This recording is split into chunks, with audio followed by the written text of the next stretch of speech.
ಇಲ್ಲಿ ನೋಡಿರಿ, ಇದು ನಾನು ಫ್ರಿಜ್ಜಿನೊಳಗೆ ಅನ್ನ ಇಟ್ಟಿದ್ದೆ ರೀ.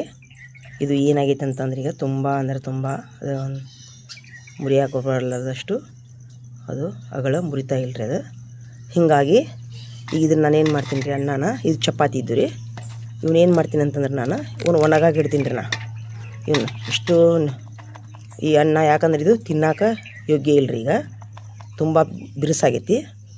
ನಾ ಇದನ್ನೇನು ಮಾಡ್ತೀನಿ ರೀ, ಒಣಗಿಸ್ತೀನಿ ರೀ. ಇದನ್ನು ಬಿಸಿಲಿನೊಳಗೆ ರೀ, ಏನು ರೀ ಬಿಸಿಲಿನೊಳಗೆ ಒಣಗಿಸಿ ಈ ಅನ್ನನ ಏನು ಮಾಡಿದ್ರಿ ಹುಗ್ಗಿ ಮಾಡಕ್ಕೆ ರೀ, ಪಾಯಸ ಮಾಡೋಕೆ ಯೂಸ್ ಮಾಡ್ತೀನಿ ರೀ. ಇವೆಲ್ಲ ಚಪಾತಿ ಇದನ್ನು ನಿನ್ನಿರೋ ಚಪಾತಿ ಇದು ಇವನ್ನ ವೇಸ್ಟ್ ಮಾಡಲ್ಲ ರೀ. ನಾನು ಇದನ್ನು ಬಿಸಿಲಿನೊಳಗೆ ಒಣಗಾಕಿಡ್ತೀನಿ ರೀ.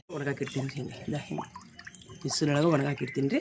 ಒಣಗಿದ ಮೇಲೆ ಹೆಚ್ಚು ಅನ್ನ ಚಪಾತಿ ಉಳಿದಿದ್ದು ಅಂತಂದ್ರೆ ಅವನು ಒಣಗಿಸಿ ತೆಗೆದಿಟ್ಟು ನೀವು ಪಾಯಸ ಹುಗ್ಗಿ ಮಾಡ್ಕೋಬೋದು ರೀ.